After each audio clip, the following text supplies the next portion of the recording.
Hello दोस्तों, मैं doctor Shiv प्रसाद पाल आज आप लोगों के सामने दधी का रूप लेकर उपस्थित हुआ हूँ। जो आप लोग रटते रटते दधी दधिनी दधीन दधी दधिनी दधीन कंफ्यूज बना ही रह जाता है, उस कंफ्यूजन का आज अभी तुरंत दूर होगा। दधी का रूप किस प्रकार से बनता है, कहाँ कहाँ दीर्घ होता है, कहाँ ह्रस्व होता है, इस चीज को आप आज इसी वीडियो के माध्यम से समझ लेंगे और कंफ्यूजन हमेशा हमेशा के लिए दूर हो जाएगा। और वो कंफ्यूजन कहाँ रहता है? ये रहता है आपका प्रथमा द्वितीया द्विवचन और प्रथमा द्वितीया बहुवचन में।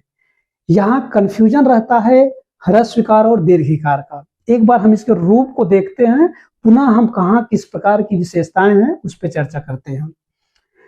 दधी कैसा रूप है? तो दधी इकारांत नपुंसक लिंग शब्द है जिसका अर्थ होता है दही।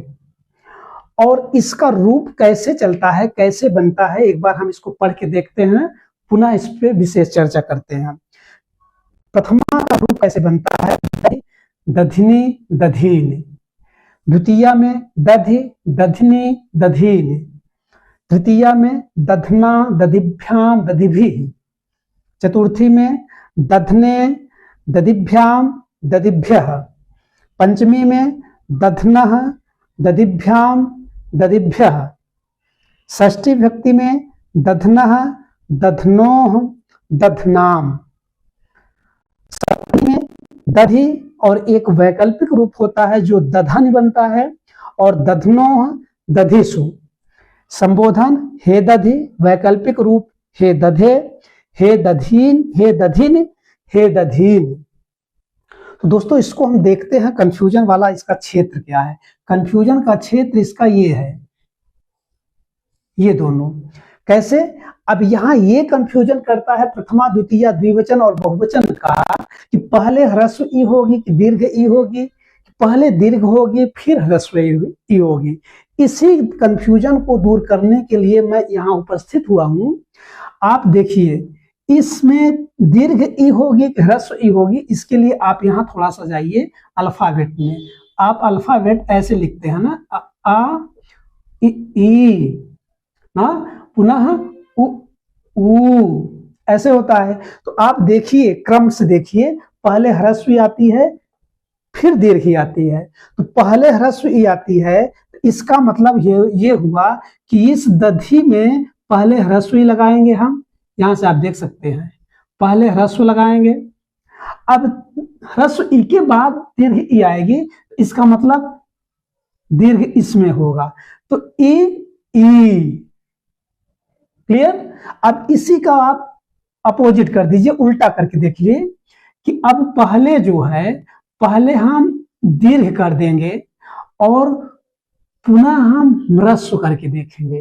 तो इसका मतलब ये हुआ कि प्रथमा द्वितीया द्विवचन का रूप जो दधीनी बनता है, वह दधीनी पहले ह्रस्वीकार होगी पुनः दीर्घिकार होगी, और जो प्रथमा और द्वितीया बहुवचन का रूप बनता है उस रूप में पहले दीर्घ ई होगी पुनः ह्रस्व ई होगी।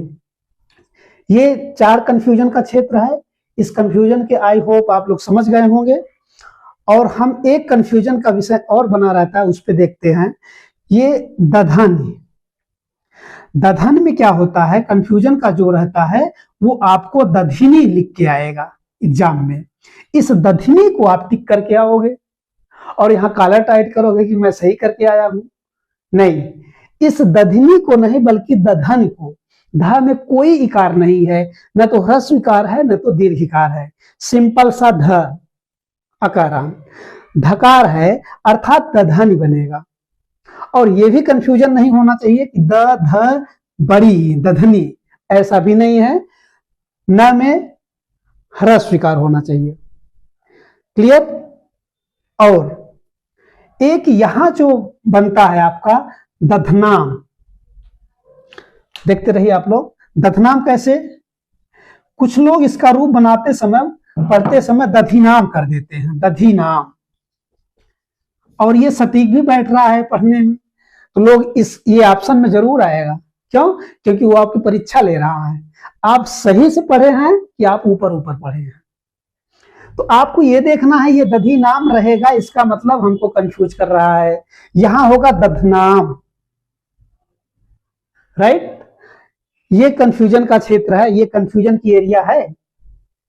और अब ये एक सिंपल सा आप लोग समझिए कि इस जगह पर दधी, ये जो मूल है, इस दधी में ध में तो हर जगह आपको ह्रस्व ई दिखेगी। क्लियर? अब आपको प्रश्न ये होता है कि ये ध में ई आ रही है और ध में दीर्घ ही कितनी बार आई है, कितनी जगह पे लगी है, ये आप थोड़ा सा देखिए, इसको माइंड करिए कि आप देखिए तो प्रथमा बहुवचन में धकार में दीर्घ ही आई है और द्वितीय बहुवचन में धकार में दीर्घ ही आई है, और संबोधन का बहुवचन में धकार में दीर्घ ही आई है। इन तीन जगह पर ही, फिर से एक बार देख लीजिए, इन तीन जगह प्रथमा द्वितीय बहुवचन संबोधन बहुवचन, इन तीन जगह पर ही। और एक चीज और है, सबसे बड़ी जो विशेषता है, ये तीन जगह जो दधिनी में दीर्घिकार आ रहा है, वह तीनों जगह एक ही रूप बनता है। और ये तीनों जगह पर ही ध में ई आया है, अर्थात दीर्घिकार आया है। बाकी हर जगह ध में आपको दीर्घिकार नहीं बल्कि ह्रस्वीकार के साथ मिलेगा। ठीक? और क्या? और एक, अब आप देखिए न में दीर्घ ई कितनी बार आई है। बहुत ही सिंपल तरीका है इसको पढ़ने और समझने का। अब आप देखिए, इस न में दीर्घ ई आई है और इस न के साथ दीर्घ ई आई है, और यहां आप देखेंगे तो इस न के साथ दीर्घ आई है। इसका मतलब हम कह सकते हैं कि प्रथमा द्वितीय द्विवचन और संबोधन का द्विवचन के नकार में दीर्घ ई आया है। इसको इस तरह भी देख सकते हैं कि प्रथमा और द्वितीय द्विवचन का रूप और संबोधन का रूप सेम बनता है।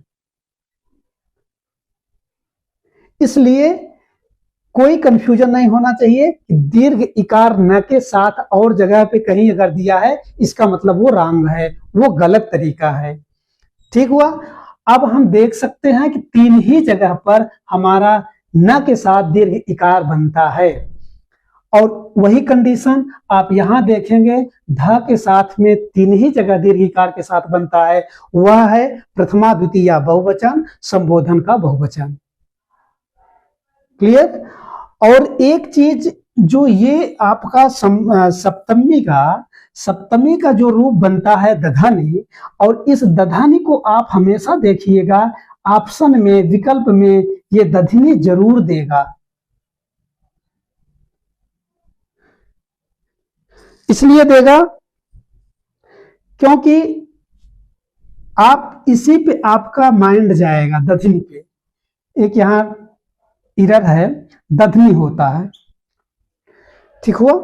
अब ये कह रहा है कि आप दधिनी के साथ न जाकर के, इस दधिनी के साथ आप आंसर न टिक करके आपको करना है दधन के साथ।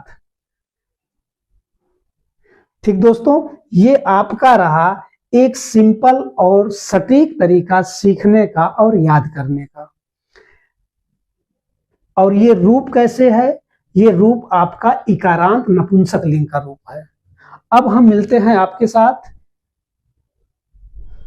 वारी शब्द के साथ। वारी शब्द को लेकर आ रहे हैं आपके साथ, और उसको भी इसी सिंपल तरीके से आप समझ जाएंगे। आई होप ये वीडियो आपको अच्छा लगा होगा। अच्छा लगे तो लाइक और सब्सक्राइब जरूर करें। धन्यवाद दोस्तों।